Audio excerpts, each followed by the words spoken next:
So as we continue to talk about entrepreneurship, right, we all know that entrepreneurship after your morning routine is about taking action. It's pretty much that simple, right? And I have a picture here of Sam Ovens, if anybody knows him. He's a top leading consulting coach, and he talks about his simple phrase, do the work. So he teaches this simple phrase, but it's very effective because ultimately all entrepreneurship is about is action, right?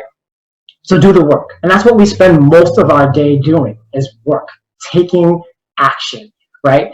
And some of us as entrepreneurs get stuck in what, we get stuck in our mind because we don't take action. Why are we not taking action? Some of these are reasons that I've come across, but there are probably other reasons most of us deal with why you may not take action. You tell yourself, I don't have enough time in the day, right? Like I'm too busy as it is.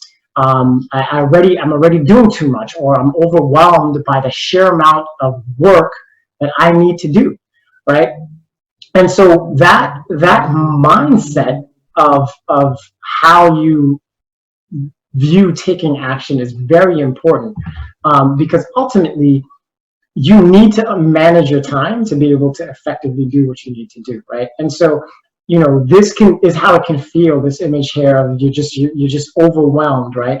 And I have a client example of why I bring this up, and as I'm doing a consultant, I have a client who hires me about a year and a half ago, needs help, wants me to help them be effective, and I come up with a strategy, but then they don't literally have the time, or they don't make the time to be able to actually succeed at taking action, right?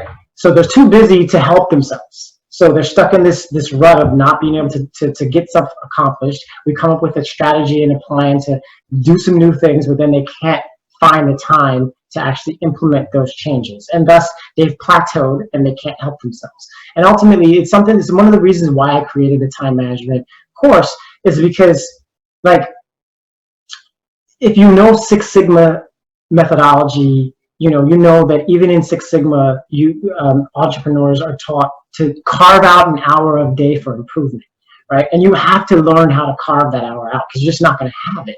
And so the client is dealing with me helping, but them not being able to apply that help, right? So part of the reasons why I created the time management course is so that clients can learn how to help themselves, because ultimately the solution to being too busy and too overwhelmed and not enough time in the day is actually to manage your time.